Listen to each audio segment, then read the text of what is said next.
რა თქმა უნდა, ახლა არავის ეჭვება არც შიგნით და არც გარეთ, რომ სანქციების პროცესი ივანიშვილის და მისი რეჟიმის წინააღმდეგ ჩვენი დაწყებულია ლეიბორისტული პარტიის მიერ. მისი განივთება განხორციელდა უკვე ხალხის პროტესტი რო დაინახეს. მაგრამ გამზადებული ჰქონდა ამისთვის ყველაფერი.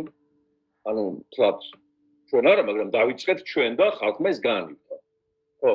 და ასევე ბევრ საკითხებთან ერთად რაც დავიწყეთ ჩვენ ასე ვთქვათ ამ 30 წლის მანძილზე სოციალური პრობლემები იყო, უფასო განათლება იყო, სასწავლო დახმარების აღდგენა იყო, საბავშვო ბაღების შენარჩუნება გახდათ, ელზე ტარიფის დაწევა გახდათ, მდიდართა ოლიგარქთა წინააღმდეგ ბრძოლა გახდათ, უკან დაუხეველი საარჩევნო გაყალბების სრულად გნებავთ.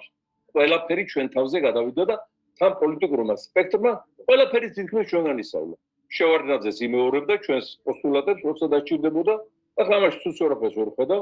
სააკაშვილი პირდაპირ გადახარ მგონია, რომ ჩვენი მოსწავლეა საარჩევნო პერიოდებში, განსაკუთრებით იყო წმინდა წყლის ლეიბორისტი დავიბრუნოთ ანაბრები, გახსოვთ და ის პირდებოდა ჩხატიშვილის დაჭერას როგორც ჩვენ, როდესაც მოვიდა ჩხატიშვილი აქცია თავის მოკავშირე ფრაქციის თავმჯდომარედ და კომისია შექმნა და ჩამოაწერა ეს ანაბრები, თურმე საბჭოთა კავშირის დაშლის და დამოუკიდებლობის საფასური იყო ეს ანაბრები. ესე უნდა გადაგვიხადა ჩხატიშვილისთვის დამოუკიდებლობის საფასური. ნაძირალა ჩხატიშვილისთვის, რომელიც ხვდებოდა ტყემლის ჭამით და ლობიოს ჭამით ჰქონდა თავ ღრანჭა მომწვარი, ეხლა რომ შემწვარ ხიზრელას მიიჩნევს დღეში 5 ჯერ. ხო, ანუ იმეორებდა ყველა ამას, ყველა ხელისუფალი, ყველა პოლიტიკოსი, ყველა ლიდერი, ეს ეხლა ცუდი არ არის, ჩვენ იმიტომ ვიბრძვით და ვამწვავებთ საკითხებს და იდეებს ვამუშავებთ.